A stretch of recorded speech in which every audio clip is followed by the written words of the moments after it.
جن کو کہہ سکتے ہیں کہ آپ انٹرپرینیورل جو پروجیکٹس ہیں وہ نہیں انہوں نے کی، اور اس کا نتیجہ یہ نکل رہا ہے کہ آج آپ کا وزیر اعظم جو ہے اس کی پرائیویسی جو ہے وہ ایٹ سٹیک آ گئی ہے۔ اچھا، اب یہ جو چیزیں ہیں، یہ میں آپ کو بتا رہا ہوں کہ جو ڈیجیٹل ایکو سسٹم ہے وہ انہوں نے کب سے بنانا شروع کیا ہے؟ وہ انہوں نے ایک ان کا میں آپ کو بتاتا ہوں، ان کا یونٹ ہے یونٹ 8200۔ یہ میں اس کا آپ کو لوگو دکھاتا ہوں۔ یہ یونٹ 8200 جو ہے یہ اسرائیل نے 1952 میں بنا لیا تھا۔ آپ اندازہ لگائیں کہ یہ جو ان کا سسٹم ہے یہ اس وقت سے کام کر رہا ہے۔ اب دیکھیں فورتھ سائٹ کیا ہوتی ہے۔ ہم تو ویسے تو کہتے ہیں نا کہ ایک دشمنی جو ہوتی ہے اس میں امپورٹنٹ یہ ہوتا ہے کہ آپ دشمن کو ریڈ کرتے ہیں، آپ دشمن کی جو تمام حرکات و سکنات ہیں ان کو آپ دیکھتے ہیں وہ کر کیا رہا ہے۔ اب دیکھیں یہ جو یونٹ 8200 ہے، اب ان کی آپ دیکھیں کہ کس طریقے سے انہوں نے وہاں پہ کام کرنا شروع کیا۔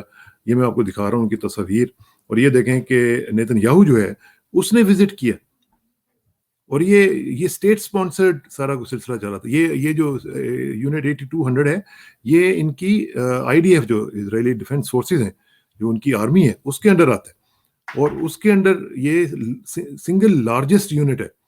یہ بھی نہیں ہے کہ کوئی ایک آدھے کمرے میں انہوں نے بنایا ہوا ہے۔ اب دیکھیں ان کے آپ اکوپمنٹ دیکھیں، آپ ان کی چیزیں دیکھیں، آپ کو اندازہ ہوگا کہ ہم کہاں کھڑے ہوئے ہیں اور وہ کہاں پہ کھڑے ہوئے ہیں، اور وہ ویل ڈیزروڈ ایک قسم کی وکٹری لے کے بیٹھے ہوئے ہیں اس وقت پوری دنیا میں۔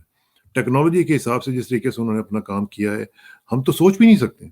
ہم تو صرف باتیں کر سکتے ہیں نا، ہم تو صرف اپنے میڈیا کے اوپر ایک دوسرے کو گالیاں نکال سکتے ہیں، اور ہم کچھ بھی نہیں کر سکتے۔ تو اس لحاظ سے میں آپ کو یہ بتانا چاہ رہا ہوں کہ کس طریقے سے انہوں نے یہ کام کیا اور کس طریقے سے انہوں نے اس کو آگے لے کے بڑھے۔ کیونکہ دیکھیں یہ جو چیزیں ہیں یونٹ 8200 ہو یا اس کا ڈیجیٹل ایکو سسٹم کا معاملہ ہو، ہم لوگ اس معاملے میں بہت پیچھے رہ گئے ہیں۔ ہم لوگ، ہمارے حکمرانوں نے کبھی نہ اس طرح توجہ دی۔ آج بھی آپ نے دیکھا نا کہ تصویریں جو چل رہی ہیں، ہمارے حکمرانوں کا تو یہ کام ہے جو اسٹیٹ کے اگینسٹ لوگ کام کر رہے ہیں، جو اسٹیٹ کو گالیاں دیتے ہیں، برا بھلا کہتے ہیں، ان کے ساتھ ہم ملاقاتیں کر رہے ہیں لندن میں۔ تو جہاں پہ یہ سلسلہ ہوگا، جہاں پہ یہ معاملات ہوں گے، وہاں پہ ڈیجیٹل ایکو سسٹم نہیں بنتا، وہاں پہ گالیوں کا ایکو سسٹم تو بن سکتا ہے، یہ نہیں بن سکتا۔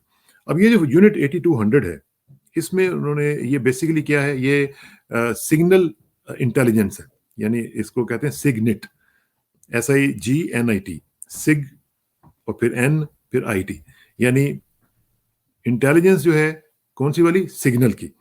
تو اس کے اندر جا کے انہوں نے پھر کریٹیوٹی اور اس حوالے سے وہ اپنے آپ کو آسمان پہ لے گئے، اور انہوں نے پھر جا کے یہ ساری چیزیں بنانی شروع کی ہیں۔ اور یہ بائی دا وے میں آپ کو بتاؤں کہ یہ جو NSO گروپ کے اوپر جو پیگاسس کا معاملہ ہوا ہے، یہ ویسے نہیں ہوا۔ یہ جو ایکسپورٹ ہوتا ہے یہ پورے پروٹوکولز کے تحت ہوتا ہے، اور یہ گورنمنٹ ٹو گورنمنٹ انٹریکشن ہوتا ہے۔ یہ جو ٹرانزیکشن ہوتی ہے یہ گورنمنٹ ٹو گورنمنٹ ہوتی ہے، کیونکہ پیگاسس جو ہے یہ بیچ سکتا ہے اپنے طور پہ، لیکن یہ انوالو کرے گا گورنمنٹ کو، اسرائیل کی گورنمنٹ کو انوالو کرے گا، اور وہ government of some other country اس کو وہ سیل کریں گے۔ اور یہ یاد آپ رکھیے گا کہ جب مودی کا دورہ ہوا تھا 2017 میں، اس وقت سے لے کر یہ کام پھر بہت زیادہ پھیل گیا، کیونکہ جب وہ گیا تھا تو اس نے جا کے یہ معاہدہ کیا، اور پھر جہاں جہاں پہ نیتن یاہو گیا ہے اس کے پیچھے پیچھے آپ اندازہ لگا لیں کہ یہ پیگاسس جو ہے وہ وہاں پہ پہنچا۔ جس کنٹری کا دورہ کیا ہے نیتن یاہو نے، وہیں یہ پیگاسس پہنچا، اور وہیں اب دیکھیں نا، موراکو وغیرہ کو دیکھیں، قازقستان کو دیکھیں، آذربائیجان کو دیکھیں، یہ کنٹریز جو ہیں، انڈیا کو دیکھیں۔ اب کیسے یہ ڈکٹیٹوریل ریجیمز سو کالڈ جن کو کہتے ہیں، انڈیا جیسا ملک جو کہ اپنے آپ کو ڈیموکریسی کہتا ہے، وہ آج برانڈ ہو رہا ہے، بریکٹ ہو رہا ہے تمام ڈکٹیٹرشپس کے ساتھ۔ کیوں؟ کہ وہاں پہ بھی ایک democratically elected so called dictator موجود ہے۔ تو انہوں نے یہ کیا کہ اپنے تمام اپوزیشن لیڈرز، راہل گاندھی سمیت، کشمیریوں سمیت، کشمیر میں جرنلسٹوں سمیت، پھر اپنے ہی منسٹرز کے خلاف، اپنے ہی سٹنگ منسٹرز کے خلاف انہوں نے جاسوسی کروائی، یہ دیکھنے کے لیے یہ کیا سوچ رہے ہیں، کیا کر رہے ہیں۔ اچھا، یہ بغیر گورنمنٹ کو انوالو کیے ہوئے کوئی نہیں ہو سکتا۔ اب جو انڈیا کی جو IT سب کمیٹی ہے اس کی، ان کی پارلیمنٹ کی، اس کے جو ششی تھرور ہیں، میں ان کو دیکھ رہا تھا، وہ کہہ رہے تھے کہ جناب اب ہم اس کو انویسٹیگیٹ کیسے کریں؟ ہم تو یہ کہہ رہے ہیں کہ جو سپریم کورٹ ہے وہ اس کو انویسٹیگیٹ کرے ایک جج کے انڈر۔ تو یہ ایک سلسلہ چل نکلا ہے، لیکن ہمارے ہاں اب کوشچن یہ ہے کہ پرائم منسٹر عمران خان صاحب کی جاسوسی ہوئی ہے. اب اسٹیٹ آف پاکستان کو اس میں کیا کرنا چاہیے؟ پاکستان کا یہ کہہ دینا یو این کو کہ جی آپ انویسٹیگیٹ کروائیں، یہ کافی نہیں ہے. آپ کے پرائم منسٹر صاحب کی سیکیورٹی بریچ ہوئی ہے، اور اگر وہ پہلے بھی ہوئی ہے، یعنی پرائم منسٹر بننے سے پہلے سے لے کر اب تک ہو رہی ہوگی، تو یہ کتنا خطرناک ایک معاملہ ہو سکتا ہے. اور پھر وہ وہاں تک تو نہیں رکے ہوں گے، وہ ہو سکتا ہے اداروں تک بھی پہنچے ہوں. اور پھر یہ جو ہم کہتے ہیں کہ جی یہ اینڈ ٹو اینڈ انکرپشن ہے واٹس ایپ کی یا دوسری چیزوں کی، یہ میں آپ کو ایک چھوٹا سا واقعہ سناتا ہوں. یہ جب انہوں نے بیچنا تھا سعودی عرب کو، تو ان کے لوگ جب گئے سعودی عرب کے لوگوں سے ملے تو انہوں نے کہا جی ہم آپ کو اس کا ڈیمو دیتے ہیں، آپ ایسے کریں، ہمارے سامنے وہاں پہ ایک آئی فون کی دکان ہے، آپ ادھر وہاں پہ جائیں اور ان سے آپ جا کے کہیں کہ میں نے آئی فون خریدنا ہے. آپ ان سے آئی فون لے کے آئیں. پھر وہ گیا بندہ، وہ جا کے ادھر سے نیا آئی فون لے کے آیا، اپنا اس میں نمبر اس نے لیا جو انہوں نے الاٹ کیا اس کو. وہ واپس باہر آیا تو انہوں نے کہا جی کہ ہاں جی آپ کو نمبر مل گیا. انہوں نے کہا جی یہ نمبر ہے. انہوں نے وہ کھولے بغیر، آئی فون کو کھولے بغیر اس کو ہیک کر لیا ہوا تھا. آپ اندازہ لگائیں، وہ اندر سے باہر لے کے آیا، ابھی کھولا نہیں ہے، صرف نمبر لے کے اس نے ڈالا ہے اور اس نے کہا جی کہ اٹس ڈن. تو وہ جو بندہ تھا جو سعودی تھا وہ پاگل ہو گیا. اس نے کہا یہ کیسے ہو سکتا ہے؟ کوئی ای میل نہیں گئی، کوئی کچھ اکاؤنٹس وغیرہ نہیں بنے، کوئی ابھی فون اوپن نہیں ہوا، اینڈ اٹ واز ہیکڈ. یہ اتنا اسٹرانگ سسٹم بنایا ہوا ہے انہوں نے کہ جس میں آپ بچ سکتے ہی نہیں ہیں. تو اگر آپ اس میں بچ سکتے نہیں ہیں تو پھر آپ دیکھیں نا کہ اسٹیٹ ٹو اسٹیٹ ریلیشن شپ میں کیا معاملات چل رہے ہوں گے. تو اس لیے میں یہ جو گزارش کر رہا ہوں اس میں، آج کا جو ولاگ ہے اس میں صرف گزارش میری اتنی ہے آپ سے کہ ہماری جو اسٹیٹ کے انٹرسٹ ہیں ان کو واچ کرنے کے لیے بہت ضروری ہے کہ آپ اپنا کوئی سسٹم بنائیں. چائنیز سسٹم پہ بے شک چلے جائیں، لیکن اپنے آپ کو سیکیور کرنے کی کوشش کریں، کیونکہ مجھے اس وقت لگ رہا ہے کہ ہمارے جو اسٹیٹ سیکرٹس ہیں وہ اس وقت سیکیور نہیں ہیں. آخر میں تھوڑی سی بات میں کر لوں دوسری سٹوری کی، وہ بھی اسرائیل کے متعلق ہے. وہ ہے بین اینڈ جیری جو کہ کمپنی ہے. اس کو آپ مجھے نہیں پتا کہ اس کے اوپر بھی ہمارے میڈیا نے بات نہیں کی ہے. یہ ایک بہت بڑا سکینڈل بن گیا ہوا ہے.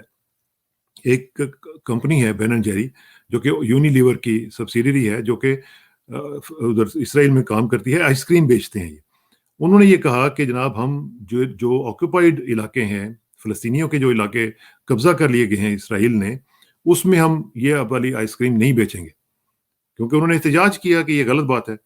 اب دیکھیں اس کی تفصیل میں اس وقت نہیں جاتا کیونکہ ٹائم زیادہ ہو جائے گا، لیکن انہوں نے پھر اسرائیل نے کہا کہ تم نے یہ کیا کیسے، تمہاری مجال کہ تم ایسے سوچ سکو، اور تم نے یہ بات جو کی ہے، انہوں نے اس کو ہاریبل، جس طرح کہتے ہیں نا ہاریبل ایگزامپل بنانے کا ارادہ کر لیا.